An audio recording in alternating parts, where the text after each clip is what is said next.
what we often find is, what I find as a teacher often, and I think you guys feel exactly the same way when it comes to Afrikaans, is that you don't actually know what the questions mean. And if you don't know what the questions mean, how possibly are you going to be able to answer the questions if you don't know what they mean? So what normally happens, and I see it on a regular basis, I see the comprehension test and I see you guys read through the comprehension test, and then you look at the questions and then you try and find the words that match the question, and then hopefully by some miracle it is going to be the right answer. So what we're going to do quickly now is we're going to go through Vraagwoorde, and we're actually going to look at the question words that your teachers will use when it comes to comprehensions and even when it comes to the taalkunde. So when we look at Vraagwoorde, it's so boring to just sit and listen to Vraagwoorde and me going to translate the English to the Afrikaans to the English, and it really does get boring. So what we're going to do is we are going to go and we are going to become Sherlock Holmes, and we are going to do a little bit of an investigation. So if we look at this, it's investigation time. Jan slaan vir Piet. Okay, Jan slaan vir Piet. And this has now come to your attention. Now, what we need to try and find out is what happened. So often what you need to do then in this situation is look for your question words to get to your answer. So the first question word is wat het gebeur. That wat, if you translate it directly, it's what happened. So in a question, wat het gebeur? Wat het gebeur? Jan het vir Piet geslaan. So what happened? Jan het Piet. Then we move over to wie. So in a question, you'll often get wie. That question directly translated is who. Wie het vir wie geslaan? Who het who? Jan het Piet.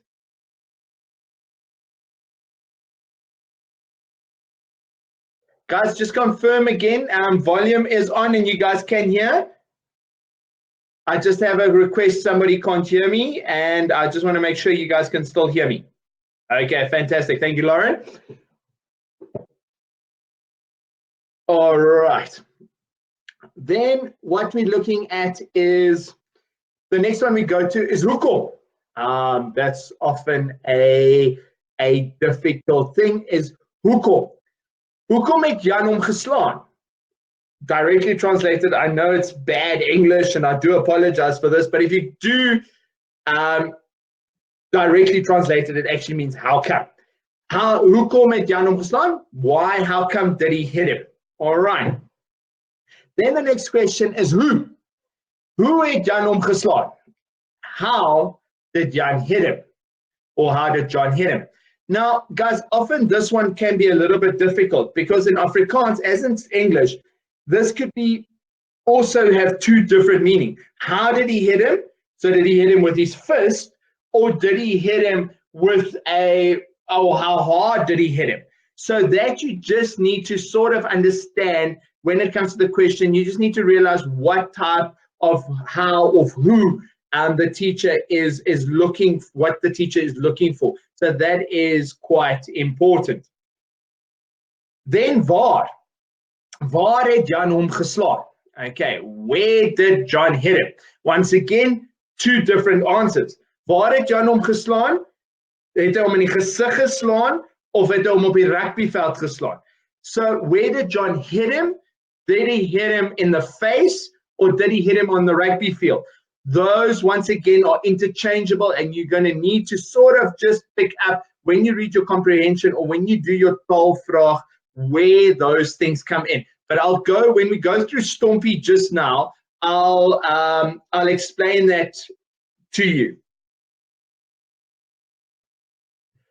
Wanneer het het gebeur? When did it happen? Okay, so from that point of view, it's just trying to find out the time. Often when it comes to a comprehension, a teacher would want to know by the asking you question, wanneer, it's when they're looking for time words. They're looking for an event that happened in time. Was it in the morning? Was it in the afternoon? So when you see the question when or wanneer in Afrikaans, you know more or less that it is a time phrased question. So you can start looking for time when it comes to answering your comprehension. Okay, waarheen? Okay, waarheen was hulle op pad? Where to? Okay, this is a directional question. When you read that, you're going to need to find out that there's sort of a direction. Waarheen is where were they going? So when you're looking at and you get a question waarheen, you need to start reading and looking for directional answers. Hulle was op pad na die snoepie toe. They were on the way to the tuck shop, and John picked up John's cash, and John just decided to hit him. So it's a waarheen, it's a directional question when it comes to waarheen and where to. So when you're looking at these question words, they give you a clue in what the teacher wants from you when it comes to the comprehension questions that they ask. So why did I just do the question words? Because basically, if you understand your question words, you can do STOMPI.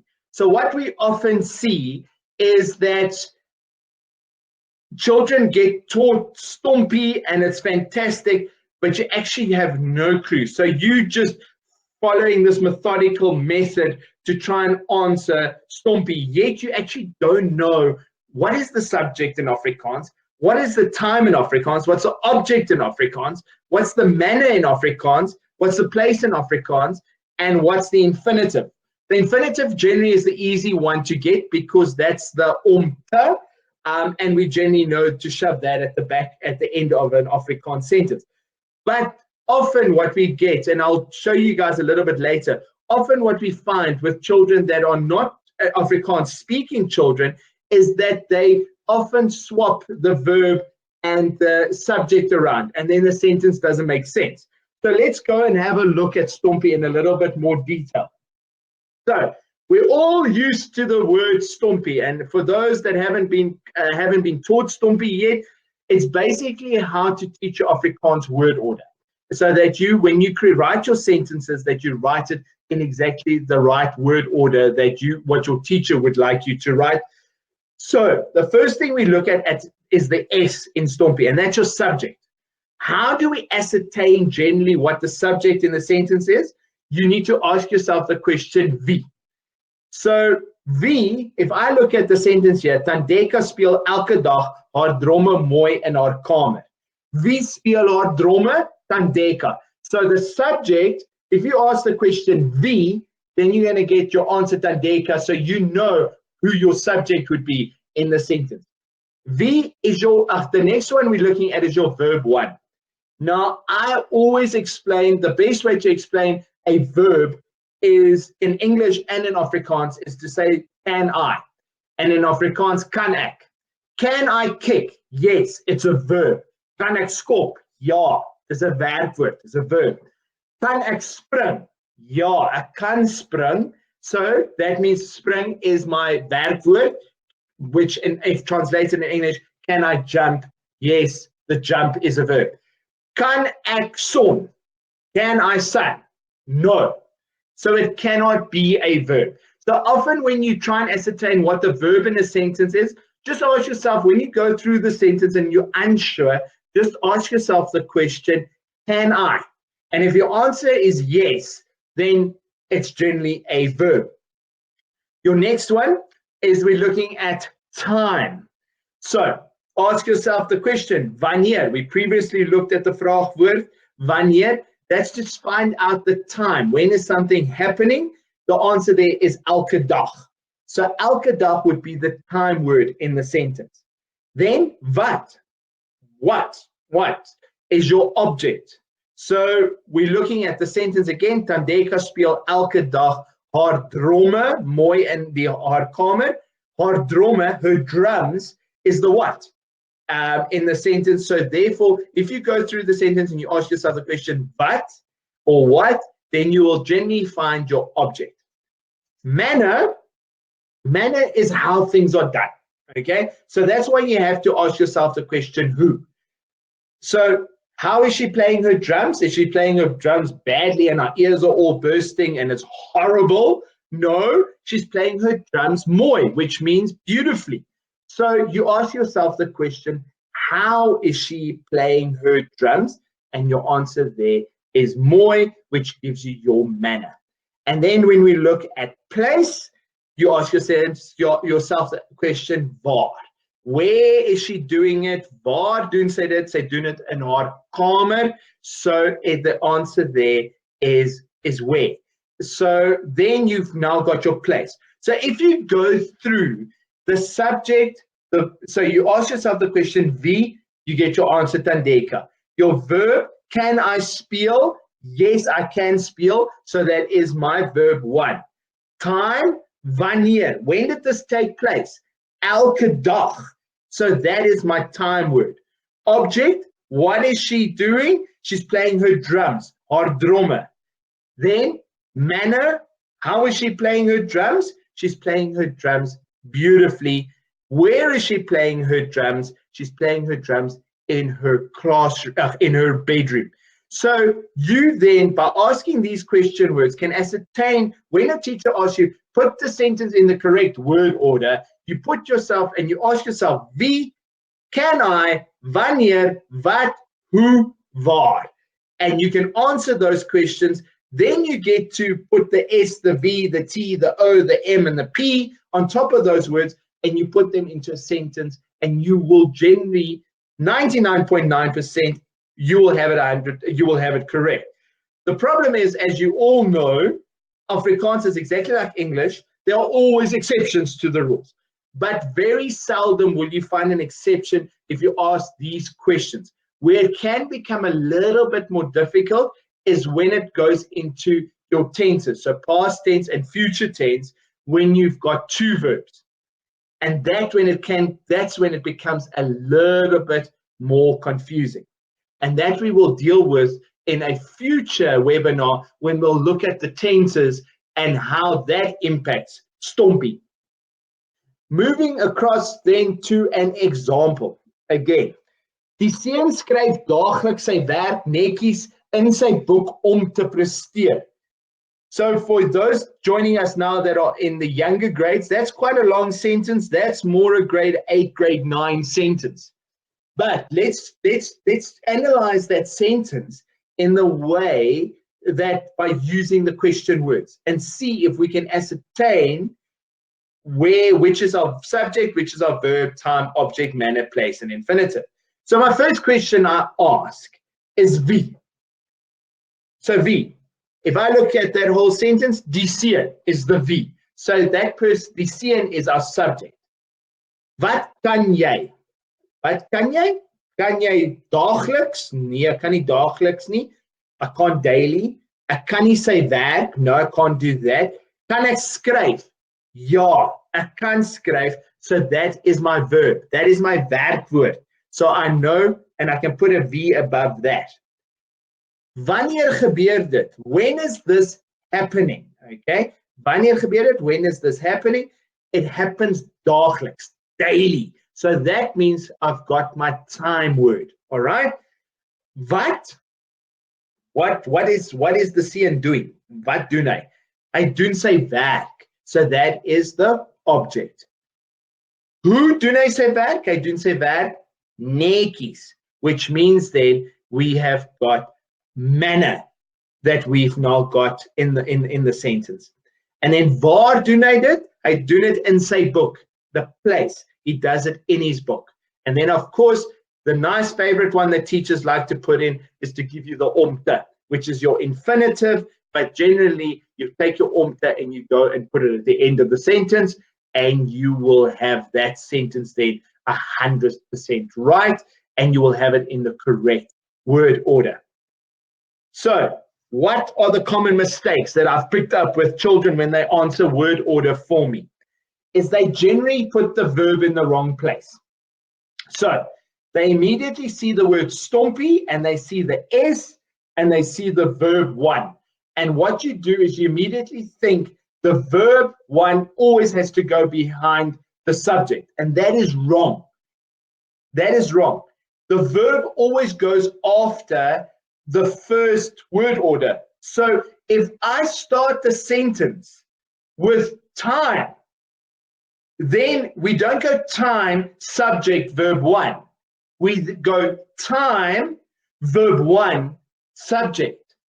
So let's look at a wrong sentence when we get the verb in the wrong place. In die vakansie, ek het Durban toe gegaan. Okay? So let's analyze that sentence for a second and let's have a look at that. All right. In die vakansie. Wie? No, it can't be wie. All right. It can't be wie. So, kan ek in die vakansie? No, ek kan nie in die vakansie nie. All right. When is this happening? When is this happening? In die vakansie? Can I say when? Yes, in die vakansie. So, in die vakansie is my time word. All right. So, in essence, I'm actually starting this sentence with time. So, it's got to be time, verb one, subject, object, manner, place, infinitive. So if I look at the sentence, it should be reading, in die vakansie, time, het, verb one, ek Durban toe gegaan. All right.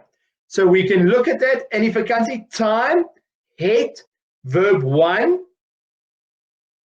ek, subject, Durban, place, toe gegaan is your verb to. All right, let's look at the next sentence.